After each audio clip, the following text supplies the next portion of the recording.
sur cette très belle chanson qui nous rappelle l'hymne de la CAN chez nous en Côte d'Ivoire. Et oui, c'est aussi sur les différents canaux de la RTI.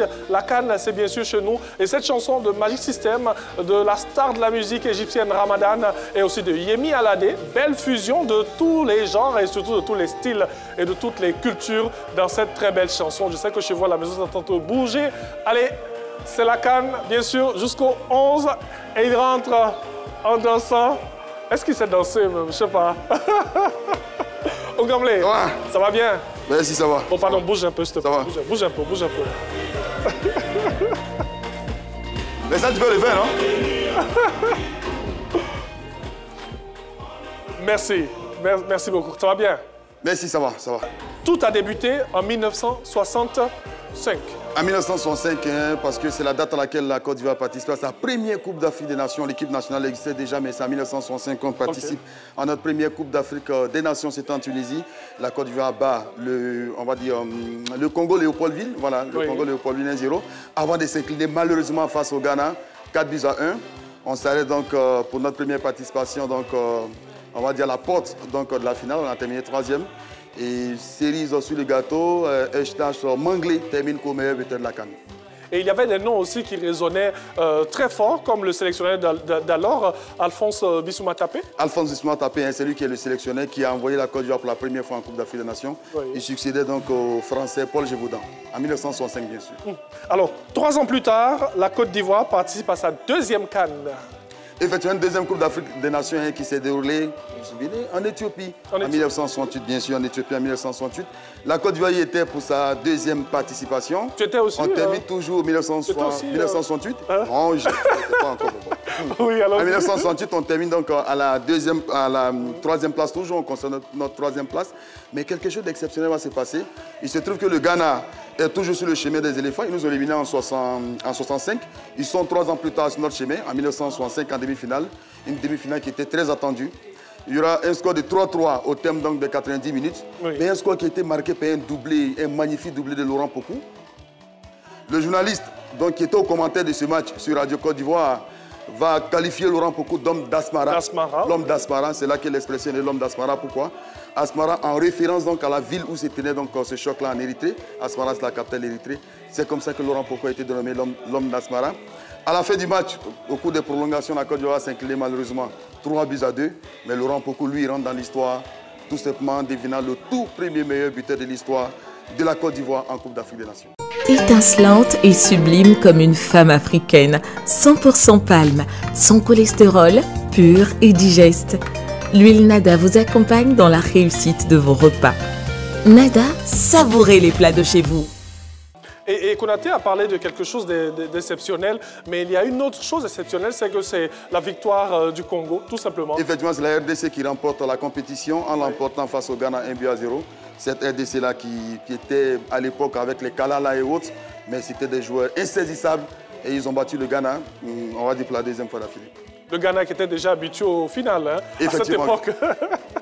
Alors, on poursuit. Après 68, Laurent Pokou a encore brillé en 70. Effectivement, 1970. Et cette fois-ci, on va juste de l'autre côté au Soudan. La CAN en 1970 s'est déroulée donc au Soudan. La Côte d'Ivoire y était pour sa 3e participation pour la petite histoire. C'est en 1970 que la Coupe d'Afrique des Nations a commencé à être diffusée à la télévision. Avant, on ne diffusait pas la Coupe d'Afrique à la télévision. C'est la première fois, vous voyez les images. Et la CAN a commencé donc à être diffusée à la télévision. La Côte d'Ivoire va malheureusement donc tomber à la porte de la finale. On va tomber en demi-finale. Mais là, Laurent Pokou, une fois de plus, va marcher en guillemets sur la compétition. Il va inscrire notamment 5 buts face à l'Éthiopie. 5 buts face à l'Éthiopie le 10 février 1970. 5 buts, c'est quand même énorme. C'est un, on va dire, record inégalé jusqu'à ce jour pour une victoire finale des éléphants 6-1. Laurent Pokou termine une fois de plus meilleur buteur de la CAN 1970 au Soudan avec cette fois-ci 8 buts. Donc ça lui fait un total de 14 buts. Laurent Pokou était, on va dire, c'était l'homme le plus attendu au niveau de la Côte d'Ivoire et il a toujours confirmé quand il affrontait ses équipes comme l'Éthiopie, le Ghana, la RDC. Voilà, c'était les pays les plus attendus à l'époque. Et la Coupe d'Afrique des Nations, à l'époque, c'est joué à 8. À 8 équipes, donc on faisait 2 poules de 4-4. Et bon, voilà, donc la Côte d'Ivoire était... Et ça allait très vite. Et ça allait très vite, oui. Après les phases de poules, on se retrouve en demi-finale, la finale, et puis le match de classement, bien sûr. Alors, en 1970, il y a une autre information de taille, c'est le Cameroun qui participe à sa première CAN. Effectivement, le Cameroun, c'est vrai, hein, ils nous titillent souvent, mais eux, ils étaient à leur première CAN, nous, on était déjà à notre troisième CAN. Le Cameroun, tout comme la Guinée, qui participait pour la première fois à la Coupe d'Afrique des Nations, c'est bien juste. Oui. Alors, on poursuit donc et malheureusement, les éléphants seront absents à la CAN 1972 et ce sera très décevant en 1974 aussi. Oui, en 1974, oui, effectivement, parce qu'en 1972, on n'a pas pu se qualifier par la faute de qui? Toujours le même Ghana qui nous a laminé ici, en guillemets, hein, ici à Abidjan. 6-2, c'est d'ailleurs la plus grosse défaite des Ivoiriens en Coupe d'Afrique des Nations, surtout face au Ghana. Oui. On ne participera donc pas à la Coupe d'Afrique 1972. Cependant, l'équipe nationale va réussir à se qualifier pour la Coupe d'Afrique de 1974 et malheureusement, on va tomber en phase de poule. Donc, on va dire, ça a été une décennie avec des résultats donc, en dents des scies. On a cependant disputé, on va dire, 4 Coupes d'Afrique en 10 ans, de 1965 à 1970. On a terminé 2 fois 3e, 1 fois 4e, et puis ben voilà.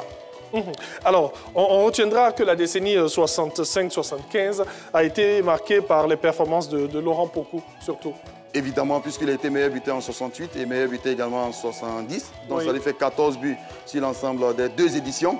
Un record qui va rester, on va dire, Laurent Pokou, de 1970 jusqu'en 2008. Donc, ça fait 38 ans pratiquement. Oui. 38 ans que ce record tenait.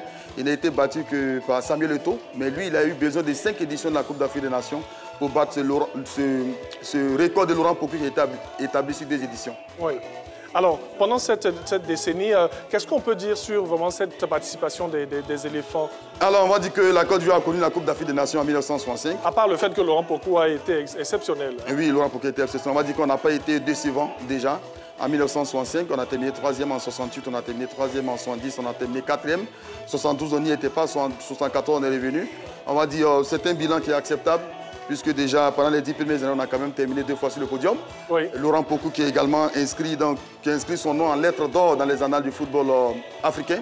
Et ce record qu'il détenait depuis 70, qui a duré 38 ans, qui a été battu par Samuel Eto'o. Mais quoi qu'on dise, Laurent Pokou, la même année en 1970, quand il termine meilleur buteur, Laurent Pokou termine également en la 2e place donc, du classement du Ballon d'Or africain, juste derrière le Malien Salif Keita, c'était en 70. Oui. On va dire Laurent Pokou a marqué donc, sa génération. La Côte d'Ivoire n'a pas été décevante. C'était déjà, on va dire, on les voyait déjà venir. Naturellement, en 1984, on a gagné la CAN. En 92, on la remporte la première fois.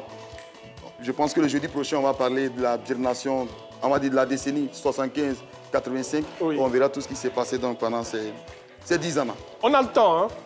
On a le temps. Absolument. On a le temps, je pense que jusqu'au 11 février, on a le temps de tout vous dire, de retracer un peu notre beau parcours footballistique. Parce je pense que la CAF l'a bien compris en immortalisant Laurent Pokou. Déjà, avec le ballon officiel de la Coupe d'Afrique des Nations qui est dénommé Pokou. Le ballon officiel de la Coupe d'Afrique des Nations est dénommé Pokou. Okay. En plus du stade, de San Pedro. Le magnifique stade de San Pedro qui porte son nom. Laurent Pokou le mérite bien. Lui qui avait été surnommé, vous connaissez ses surnoms, le ballon Fatché, le duc de Bretagne, l'empereur Baoulé, l'homme d'Asmara. L'homme d'Asmara, je le rappelle, l'homme d'Asmara, c'est une expression qui a été prononcée pour la première fois par donc, un journaliste de Radio Côte d'Ivoire, Diomandé Metouba, je pense bien, qui avait donc prononcé cette expression pour qualifier Laurent Pokou lors de ce classique, de ce choc, de cette confrontation en 1968 face au Ghana. Laurent Pokou avait signé un magnifique doublé et avait permis donc à la Côte d'Ivoire de résister jusqu'aux prolongations, malheureusement. On va s'incliner face au Ghana, qui nous a beaucoup fatigués. Je pense que c'est la justice, c'est le karma aussi. Hein, parce que toutes les étoiles continentales qu'on a eu acquéries au plan africain, bien évidemment, c'est face au Ghana qu'on a gagné. Donc on a pris notre revanche après. 92 et 2015. Et 2015.